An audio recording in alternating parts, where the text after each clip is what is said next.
Chapter 42 shocked eyes. Himadri चुपचाप projector की तरफ देख रही थी। तभी उसके कानों में सारा की आवाज पड़ी, व्हाट द हेल? ये सब क्या है? ये बोलते हुए वो पैनिक करने लगी। सारा की नजरें सामने स्क्रीन पर टिकी हुई थी जिस पर एक वीडियो चल रहा था और वो वीडियो हॉस्पिटल वार्ड का था। उसमें सारा बेड पर बैठी हंसते हुए बातें कर रही थी।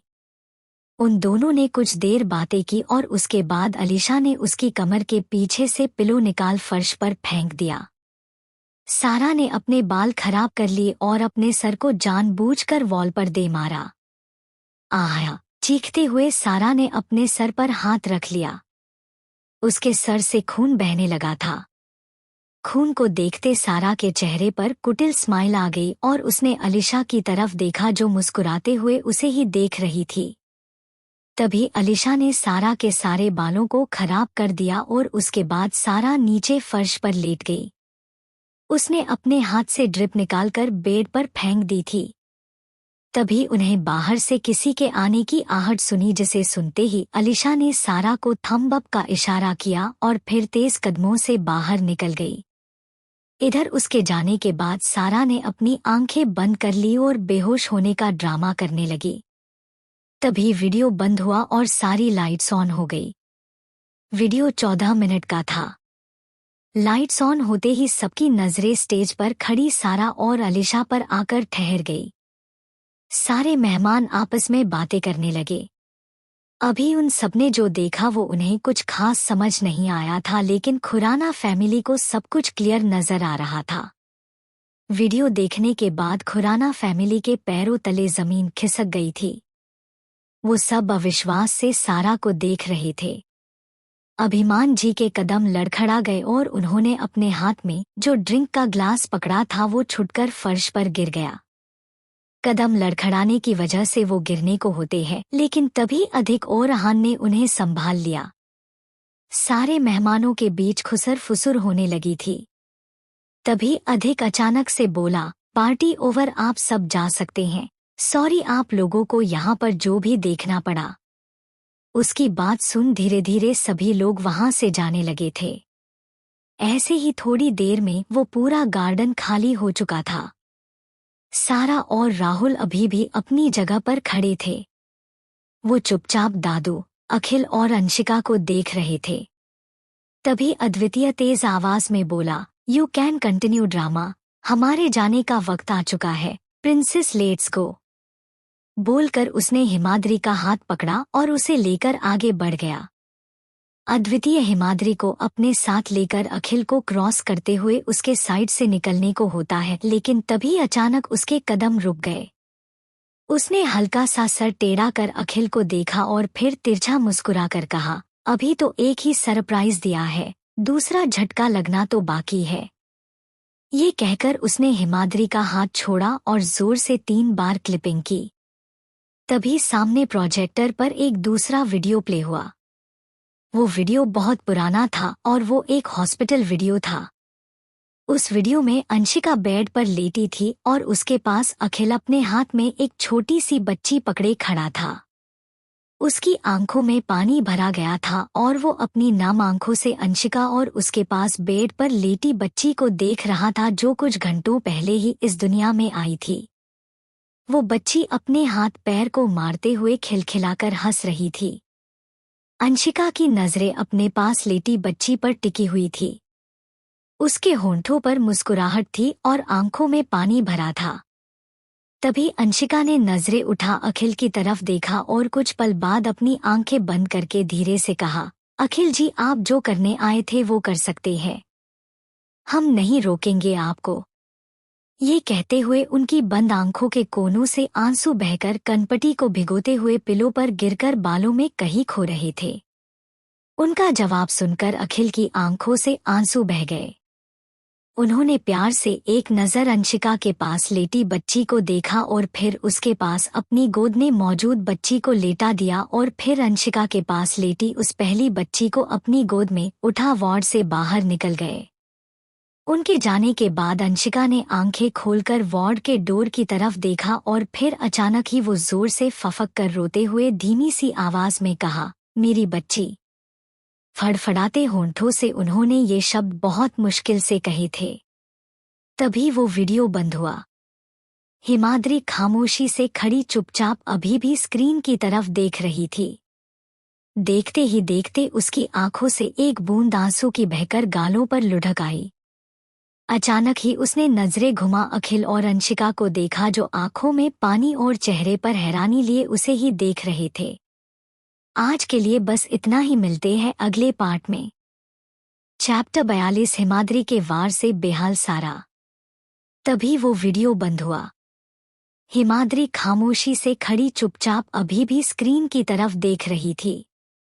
देखते ही देखते उसकी आंखों से एक बूंद आंसू की बहकर गालों पर लुढ़क आई। अचानक ही उसने नजरें घुमा अखिल और अंशिका को देखा, जो आंखों में पानी और चेहरे पर हैरानी लिए उसे ही देख रहे थे। इधर अहान और अधिक के साथ दादू हैरानी से कभी हिमाद्री को देख रहे थे तो कभी अखिल और अंशिका को। तभी हिमाद्री धीमे कदमों से चलते हुए अखिल और अंशिका के पास आई और बिना किसी इमोशन के उनकी आंखों में देखते हुए रुंधे गले से कहा, आप लोग घटिया है ये मुझे पता था, लेकिन इतने नीच होंगे ये नहीं पता था। आज तक मेरे साथ जो हुआ उसके पीछे आप दोनों का हाथ था। सीरियसली, कोई माँ बाप अपने बच्चे का साथ इतनी घटिया हरकत कर सकते हैं ये मैंने कभी नहीं सोचा था। ये कहते हुए वो जोर से हंसने लगी, लेकिन उसकी हंसी के पीछे छुपे दर्द को सब महसूस कर पा रहे थे। हिमाद्री हंसते हुए जोर से क्लैपिंग करने लगती है। उसकी बात सुनकर अखिल और अंशिका का चेहरा शर्म से झुक गया और दोनों की आंखें आंसुओं से डगमगा गई। आहान और अधिक की आंखों में भी पानी भर आया था और वो दोनों हैरानी से अंशिका और अखिल को देख रहे थे, जिनका चेहरा इस वक्त झुका हुआ था। इधर अलीशा, कामिनी और राहुल तीनों हैरानी से अपनी जगह भूत बने खड़े थे। उन्हें यकीन नहीं हो रहा था कि खुराना फैमिली की रियल बेटी सारा नहीं बल्कि हिमाद्री है। उन्हें ये सच आज पता चल रहा था। उन्हें ये तो पता था कि हिमाद्री अखिल और अंशिका की खोई हुई बेटी है, लेकिन उन्हें ये नहीं पता था कि सारा खुराना फैमिली की रियल बेटी नहीं बल्कि एडॉप्टेड बेटी है। कुछ पल हंसने के बाद हिमाद्री ने हंसना बंद किया और सबकी तरफ देखकर मुस्कुराते हुए कहा, क्या हुआ? आज कोई कुछ नहीं कहेगा। ये कहते हुए उसने अभिमान जी की तरफ देखा और फिर आगे कहा, क्या हुआ अभिमान? खुराना न्याय के देवता आज न्याय नहीं करेंगे। अपनी पोती पर बात आई तो मुझे घर से निकाल दिया, एक पल में मुझे अनाथ कर दिया, अब कुछ नहीं कहेंगे। आपकी प्यारी पोती को मैंने हॉस्पिटल में हाथ तक नहीं लगाया था, लेकिन फिर भी सबने उसका ब्लेम मुझ पर डाला। उसकी बात सुनकर अभिमान जी ने अपनी आंखें कस के बंद कर ली और उनकी बंद आंखों की पलकों से एक बूंद आंसू की बहकर गाल पर लुढ़क आई। इस वक्त उन्हें खुद पर गुस्सा और अफसोस हो रहा था कि उन्होंने एक बार भी हिमाद्री से नहीं पूछा कि क्या सच है और क्या झूठ।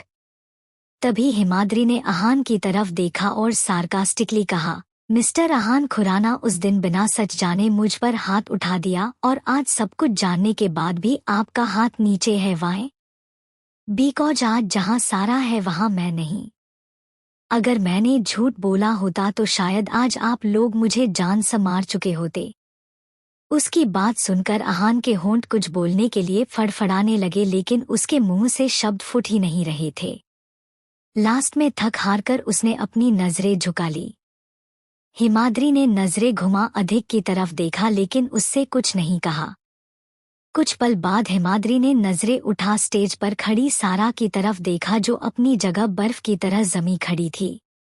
अगले ही पल हिमाद्री का चेहरा गुस्से से कांप उठा और उसकी आंखों के सामने अपने पिछले जन्म से लेकर अब तक सारा ने जो जो उसके साथ गलत किया था, वो सब पल उसकी आंखों के सामने किसी फिल्म की तरह घूमने लगे।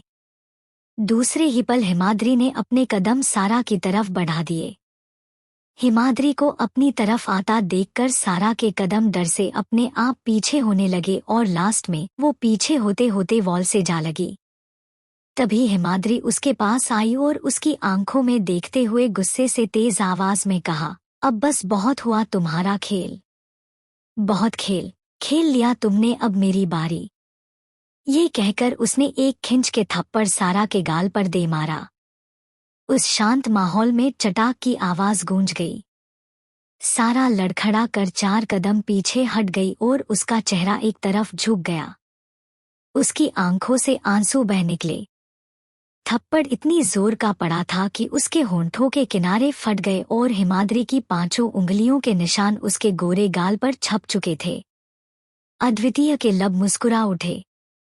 सबने नजरें उठा सारा की तरफ देखा, लेकिन किसी ने अपने कदम आगे नहीं बढ़ाए और नहीं किसी ने हिमाद्री को रोकने की कोशिश की। इधर राहुल और अलीशा दोनों एकदम से हैरान रह गए। राहुल जल्दी से सारा के पास आया और उसके कंधों पर अपने हाथ रखते हुए गुस्से से हिमाद्री की तरफ देखकर कुछ बोलने को होता है, लेकिन हिमाद्री की सुर्ख लाल आंखों को देखकर उसकी बात उसके मुंह में ही रह गई। हिमाद्री जानलेवा नजरों से राहुल को घूर रही थी। उसने अपनी एक उंगली के इशारे से राहुल को पीछे हटने को कहा और अपने कदम सारा की तरफ बढ़ा दिए।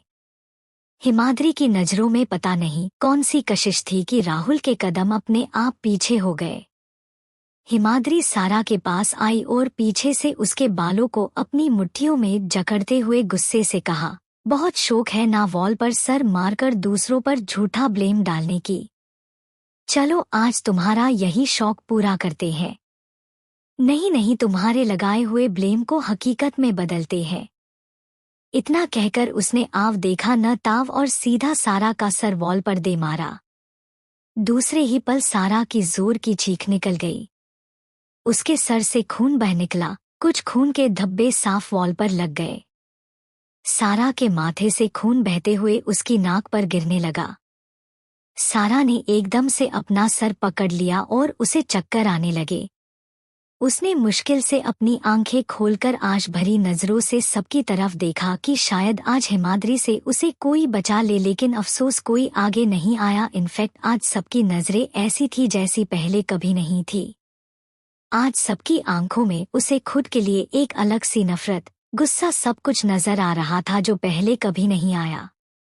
तभी हिमाद्री ने सबकी तरफ देखा और तेज आवाज में कहा, क्या हुआ? आज सबने मौन व्रत कैसे धारण कर लिया? इस घर की प्यारी बेटी का यहाँ दर्द से बेहाल हो रहा है। आप सबके सामने आप लोगों की प्यारी सारा को चोट पहुंचा रहा है और आप सब बस खड़े रहकर देख रहे हो। आज कोई कुछ नहीं कर सकता। ये कहते हुए उसने गुस्से से सारा के बालों को झटक दिया। उसके छोड़ते ही सारा धम से फर्श पर जा गिरी। आज के लिए बस इतना ही, मिलते हैं अगले पार्ट में। चैप्टर 44। तभी हिमाद्री ने सबकी तरफ देखा और तेज आवाज में कहा, क्या हुआ? आज सबने मौन व्रत कैसे धारण कर लिया? इस घर की प्यारी बेटी का यहाँ दर्द से बेहाल हो रहा है। आप सबके सामने आप लोगों की प्यारी सारा को चोट पहुंचा रहा है और आप सब बस खड़े रहकर देख रहे हो। आज कोई कुछ नहीं कहेगा। ये कहते हुए उसने गुस्से से सारा के बालों को झटक दिया। उसके छोड़ते ही सारा धम से फर्श पर जा गिरी और उसकी दर्द भरी चीख उस पूरे शांत माहौल में गूंज गई। सारा की चीख सुनकर सबने उसकी तरफ देखा जो मुंह के बल फ्लोर पर गिरी दर्द में तड़प रही थी। तभी अंशिका जल्दी से स्टेज पर आई और सारा को खुद का सहारा देकर उठाने लगी। सारा ने नजरें उठा अंशिका को देखा, जिनकी आंखें सुर्ख लाल हो रखी थी और उनमें पानी भरा हुआ था। सारा ने धीरे से कांपते होंठों से कहा, मॉम ये सब झूठ। उसने इतना ही कहा था तभी अंशिका ने नजरें उठा अपनी लाल आंखों से उसे देखा। अंशिका की आंखों को देखते ही सारा की आगे की बात उसके गले में दबकर ही रह गई और उसने तुरंत अपना सर झुका लिया। अंशिका ने बड़ी मुश्किल से सारा को खड़ा किया। सारा ने अपना एक हाथ अंशिका के कंधे पर रखा हुआ था और वो हल्की सी नीचे झुकी थी। उसके सर से अभी भी खून निकल रहा था और गालों पर थप्पड़ के निशान छपे हुए थे। बाल बिखर चुके थे। इस लुक में वो बेहद अजीब लग रही थी। अंशिका खुद का सहारा देते हुए बिना कुछ बोले सारा को अपने साथ मेंशन के अंदर ले जाने लगी, लेकिन तभी अखिल ने उसके सामने आकर उसका रास्ता रोक लिया। अंशिका के चलते कदम रुक गए और उन्होंने नजरें उठा सवालिया नजरों से अखिल को देखा जो गुस्से से सारा को देख रहे थे। इधर हिमाद्री अभी भी अपनी जगह चुपचाप खड़ी थी। तभी उसने अपनी वॉच में टाइम देखा और फिर अपने कदम अद्वितीय की तरफ बढ़ा दिए। वो अद्वितीय के पास आई और उसकी तरफ देखकर मुस्कुरा कर बोली, चले।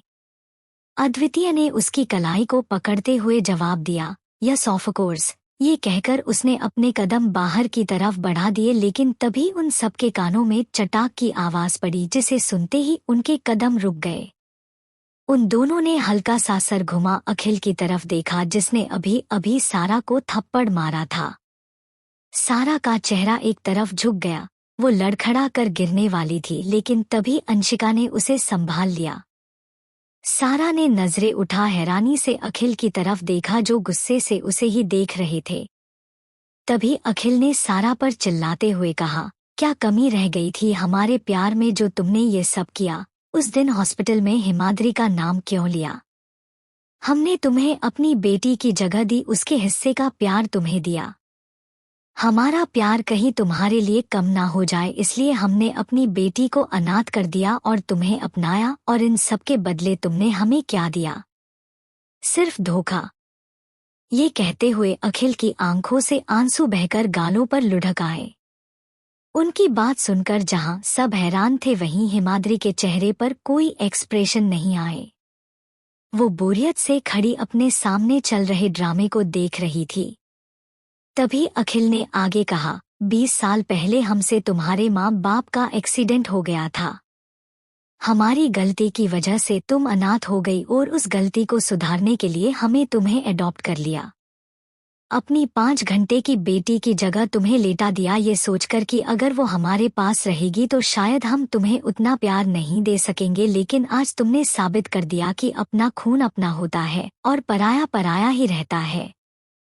उनकी बात सुनकर अंशिका का सब्र जवाब दे गया और वो वहीं फफक कर रोने लगती है। वही अधिक आहान और दादू हैरानी से ये सब सुन और देख रहे थे।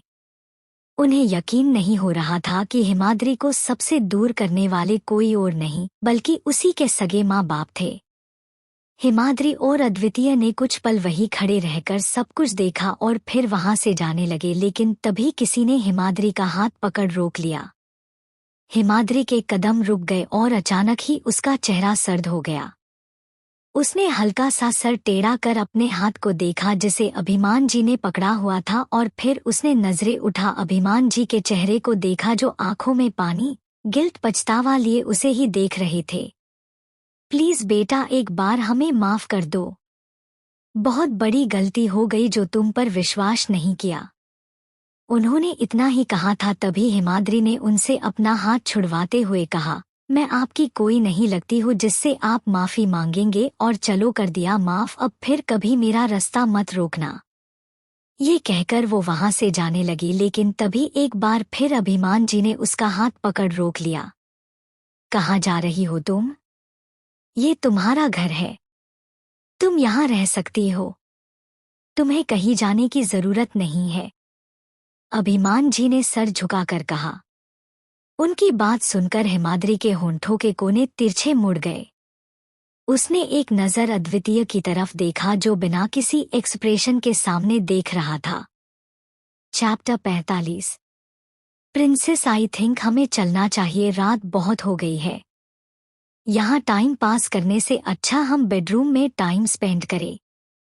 अद्वितीय ने तिरछा मुस्कुरा कर कहा।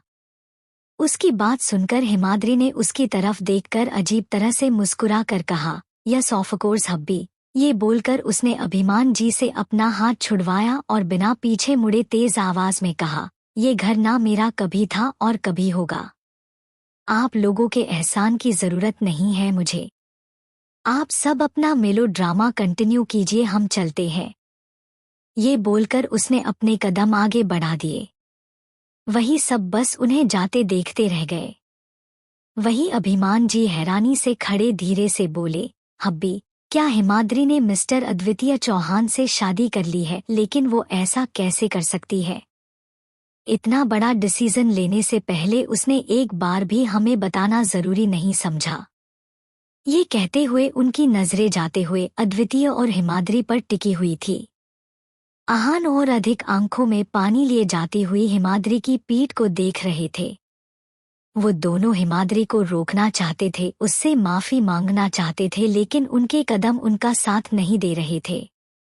वो किस मुंह से माफी मांगे, यही सोचकर उनके कदम अपनी जगह बर्फ की तरह जमे हुए थे।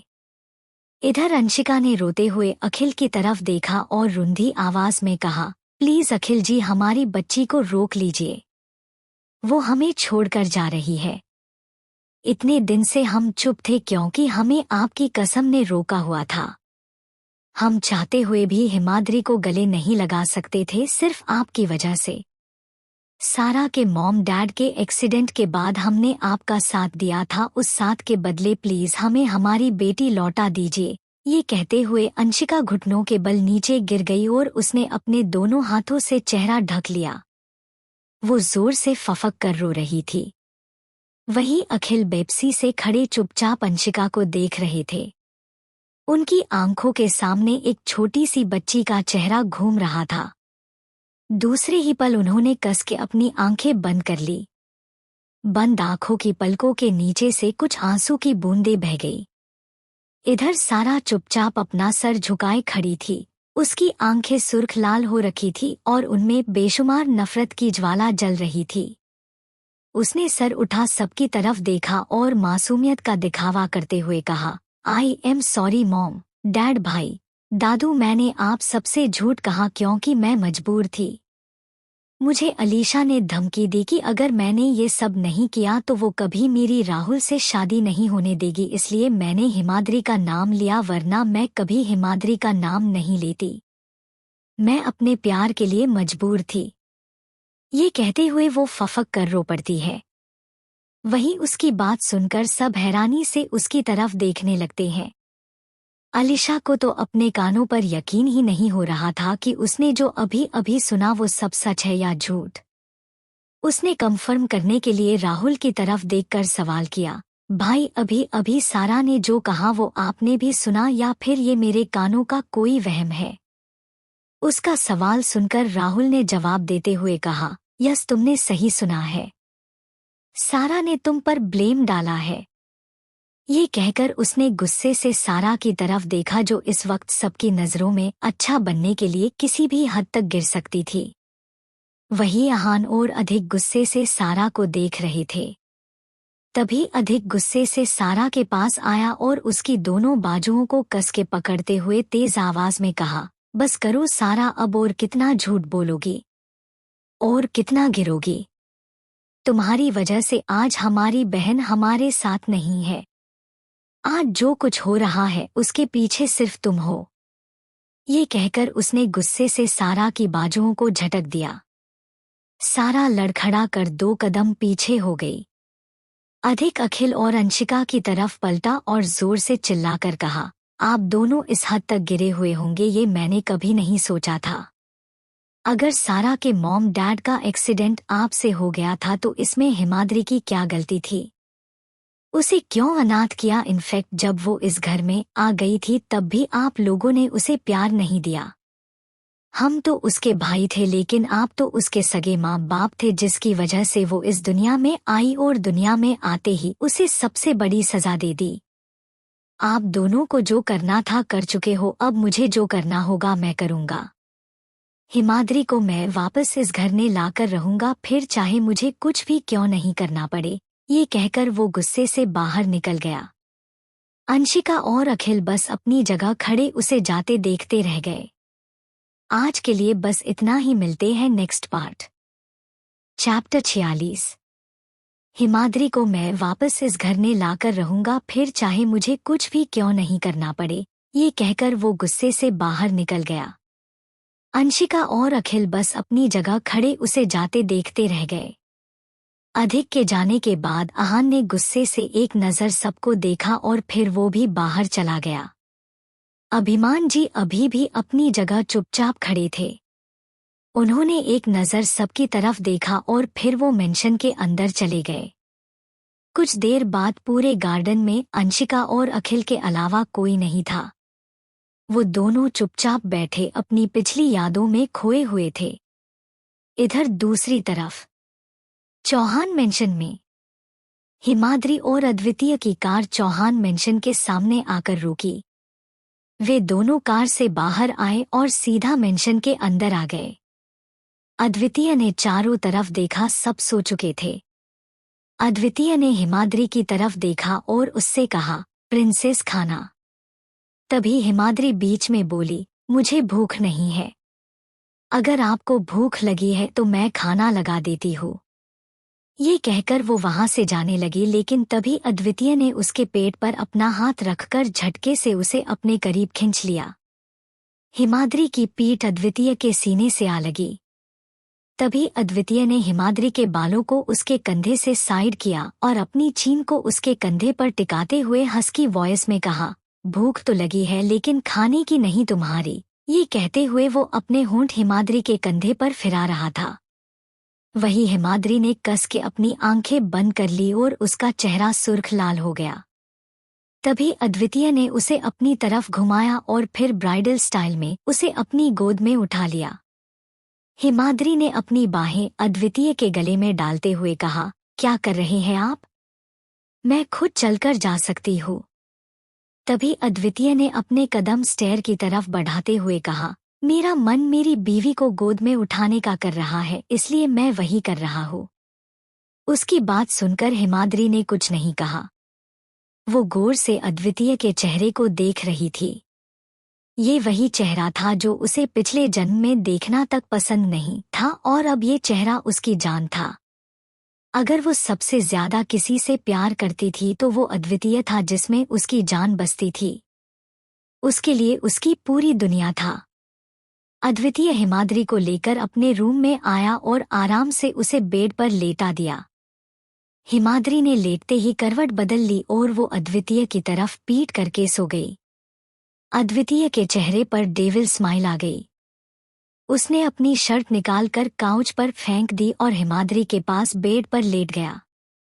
उसने धीरे से अद्वितीय की पीठ को चूमते हुए सेडक्टिव वॉइस में कहा, प्रिंसेस अगर तुम ऐसे ही शर्माती रही तो हम मॉम डैड को दादा दादी कैसे बनाएंगे?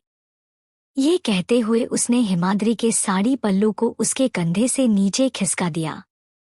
हिमाद्री की सांसें गहरी होने लगी और उसने कस के बेडशीट को अपनी मुट्ठियों में भर लिया। तभी अद्वितीय ने हिमाद्री को अपनी तरफ घुमाया। हिमाद्री की काली गहरी आंखें अद्वितीय की नीली आंखों से जा मिली। अद्वितीय ने हिमाद्री की पीठ पर हाथ रखकर अपने बेहद करीब कर लिया। उन दोनों के सीने आपस में टच हो रहे थे और दोनों की गर्म सांसें एक दूसरे के चेहरे पर पड़ रही थी।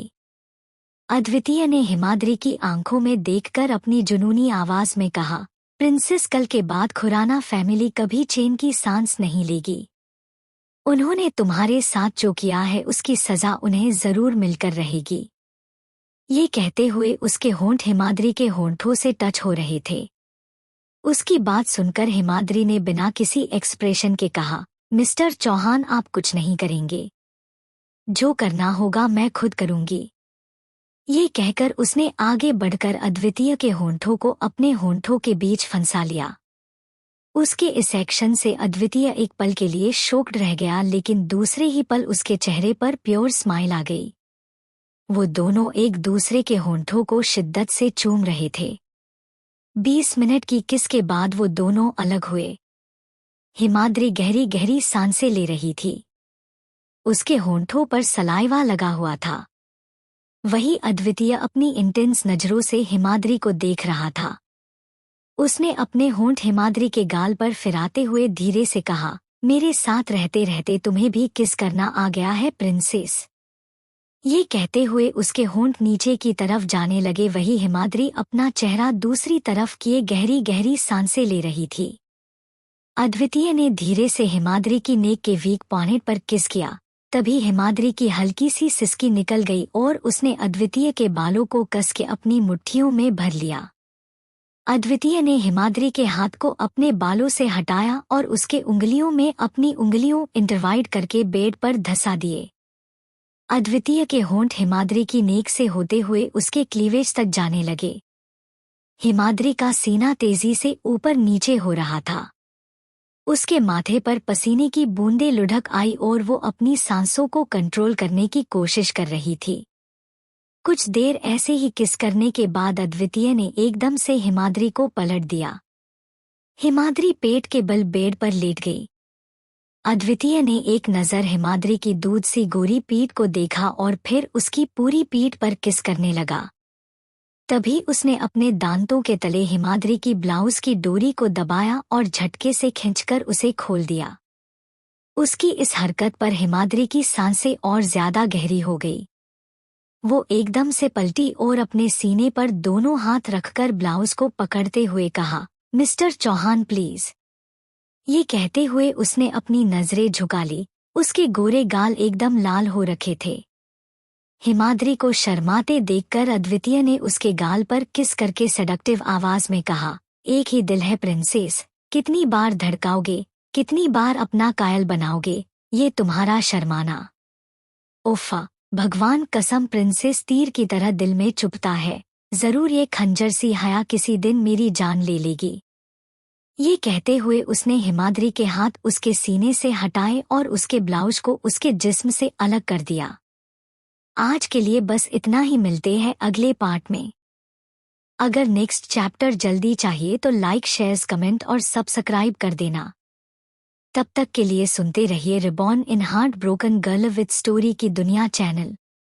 चैप्टर 47। हिमाद्री को शर्माते देखकर अद्वितीय ने उसके गाल पर किस करके सेडक्टिव आवाज में कहा, एक ही दिल है प्रिंसेस, कितनी बार धड़काओगे, कितनी बार अपना कायल बनाओगे, ये तुम्हारा शर्माना।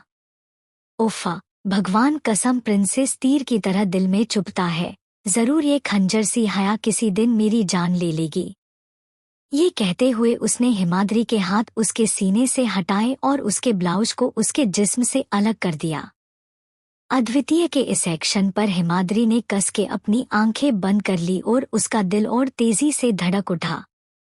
अद्वितीय ने एक नज़र हिमाद्री के खूबसूरत चेहरे को देखा और फिर अपनी नजरें झुका उसके सीने को देखने लगा। अद्वितीय की नज़रों की तपिश महसूस कर हिमाद्री खुद में सिमटने लगी, लेकिन तभी हिमाद्री की हल्की सी सिसकी निकल गई। अद्वितीय इनरवियर के ऊपर से उसके सीने पर किस कर रहा था। अद्वितीय के होंठों को अपने नाजुक अंगों पर महसूस कर हिमाद्री की सांसें और गहरी होने लगी। उसने कस के अद्वितीय के बालों को अपनी मुट्ठियों में भर लिया और वो ऊपर की तरफ हल्का सा सर उठा लंबी लंबी सांसें लेने लगी। कुछ देर बाद अद्वितीय और हिमाद्री के सारे कपड़े बेड से नीचे पड़े थे और वो दोनों एक पतली सी व्हाइट ब्लैंकेट के अंदर एक दूसरे के जिस्म से लिपटे हुए प्यार भरे पलों को जी रहे थे। अद्वितीय ने सर उठा हिमाद्री के चेहरे को देखा जो सुर्ख लाल हो रखा था और माथे पर पसीने की बूंदें चमक रही थी। तभी अद्वितीय हिमाद्री के चेहरे के पास आया और उसके गाल पर अपना एक हाथ रखकर उसके होंठों को कैप्चर कर लिया। हिमाद्री भी उसकी किस में साथ दे रही थी। उन दोनों की टंग आपस में उलझी हुई थी। कुछ देर बाद अद्वितीय ने लास्ट स्मूच करके हिमाद्री के होंठों को छोड़ दिया। उसके छोड़ते ही हिमाद्री गहरी गहरी सांसें लेने लगी। उनके होंठों पर सलाइवा लगा हुआ था। तभी अद्वितीय ने अपने होंठों पर लगे सलाइवा को साफ करते हुए अपनी गहरी आवाज में कहा, प्रिंसेस मैं तुम्हें पूरी तरह से अपना बनाना चाहता हूँ। अगर तुम रेडी हो तो क्या मैं आगे बढ़ सकता हूँ। ये बोलते हुए वो अपनी इंटेंस नजरों से हिमाद्री के चेहरे को देख रहा था। उसकी बात सुनकर हिमाद्री का दिल जोरों से धक धक करने लगा। उसने नजरें उठा अद्वितीय के चेहरे को देखा और अद्वितीय की इंटेंस नजरों को देखकर उसकी पलकें शर्म से झुक गई। उसने बिना कुछ बोले आगे बढ़कर अद्वितीय के होंठों पर अपने होंठों को रख दिया। वो किस नहीं कर रही थी, उसने बस अपने होंठ अद्वितीय के होंठों पर रखे थे। उसके इस एक्शन से अद्वितीय के फेस पर तिरछी स्माइल आ गई। उसने हल्का सा हिमाद्री का पैर ऊपर उठाया और उसके बेहद करीब आ गया।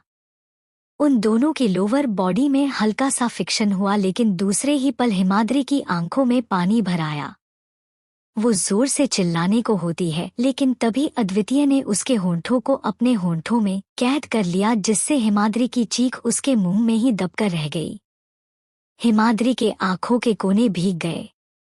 वो आंसू भरी आंखों से अद्वितीय की आंखों में देख रही थी। अद्वितीय भी अपनी शिद्दत भरी नजरों से हिमाद्री की आंखों में देख रहा था। उन दोनों के चेहरे पर ही सुकून नजर आ रहा था, एक दूसरे को हासिल कर लेने का सुकून। कुछ देर बाद जब हिमाद्री के दर्द कम हो गया तब अद्वितीय ने अपनी मूवमेंट शुरू कर दी। अब पूरे रूम में हिमाद्री की सिसकियां और अद्वितीय की तेज चलती सांसों की आवाजें गूंज रही थी।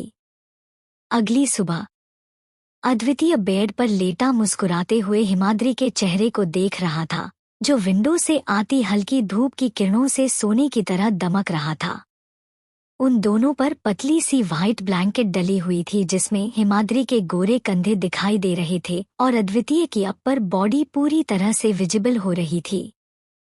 हिमाद्री के चेहरे पर थकावट के साथ अद्वितीय के प्यार का निखार बखूबी दिखाई दे रहा था। उसकी पूरी नेक, शोल्डर पर बाइट्स मार्क्स साफ दिख रहे थे। अद्वितीय हल्का सा बेड से उठा और अपनी हथेली पर अपना सर टिकाकर अजीब तरह से मुस्कुराते हुए हिमाद्री को देखने लगा। उसकी वो स्माइल बहुत अलग थी जो पॉजिटिव वाइब तो बिल्कुल नहीं दे रही थी। तभी हिमाद्री की पलकें हल्की फड़फड़ाने लगी और कुछ पल बाद उसने अपनी आंखें खोली। आंखें खुलते ही उसने सर घुमा अपने बगल में देखा जहां अद्वितीय पीठ के बल दूसरी तरफ मुंह किए लेटा था।